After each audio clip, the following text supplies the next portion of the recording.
ভারতীয় আধিপত্যবাদের বিরুদ্ধে এক ধরনের যুদ্ধ করতে গিয়ে আবরার ফাহাদ 2019 সালের 7 অক্টোবর শহীদ হন। আমি আবরার ফাহাদ যেভাবে দেশের জন্য কাজ করে দেশের আওয়ামী ফ্যাসিবাদের বিরুদ্ধে যে একটি লেখনীর মাধ্যমে যে একটা যুদ্ধ ঘোষণা করেছিল ভারত বিরোধী, আমি আবরার ফাহাদ যেহেতু আমার এই খুকসা কুমারখালীর সন্তান, আমিও এই মাটির সন্তান, আমিও এই কাদামাটিতে বড় হয়েছি।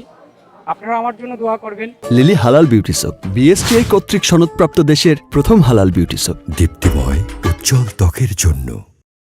আমি আমার এই মাটিতে এসেছি এবং আবরার ফাহাদের কবরের কাছে আসার কারণটা হলো যে আমি তার কবরটাকে জিয়ারত করেছি। আল্লাহ রাব্বুল আলামিন যেন তাকে জান্নাতের অধিবাসী হিসেবে কবুল করে এবং আবরার ফাহাদের যে আদর্শ এবং চরিত্র, সেই আদর্শকে আমি আমার বুকে ধারণ করে আমি আগামী দিনে খুকসা কুমারখালীতে আমি মানুষের সেবক হিসাবে কাজ করতে চাই। আপনারা আমার জন্য দোয়া করবেন। ইনশাল্লাহ খুকসা কুমারখালীর আপামর সাধারণ জনগণের আমি সেবক হতে চাই। দল যদি আমাকে কখনো এই সুযোগ করে দেয়, ইনশাল্লাহ আপনারা দেখবেন আমি আমার জীবনের সর্বোচ্চ দিয়ে আমি ইনশাল্লাহ আবরার ফাহাদের মতো আমিও এই দেশের মানুষের জন্য কাজ করে যেতে চাই।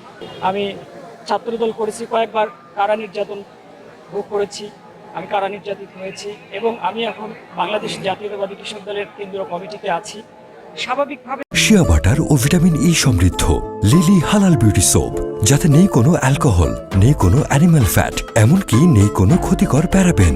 আমি কখনো আনুষ্ঠানিকভাবে আমার এই এলাকাতে পলিটিক্যাল কোনো প্রোগ্রামে আসিনি, এই সর্বপ্রথম, যেহেতু আমি এই এলাকার সন্তান। আর আপনারা জানেন মানুষের সেবা করতে হলে কিন্তু জনগণের প্রতিনিধি হতে হয়। জনগণের প্রতিনিধি হওয়ার মাধ্যম দিয়েই কিন্তু মানুষের ব্যাপকভাবে সেবা দেওয়া পসিবল।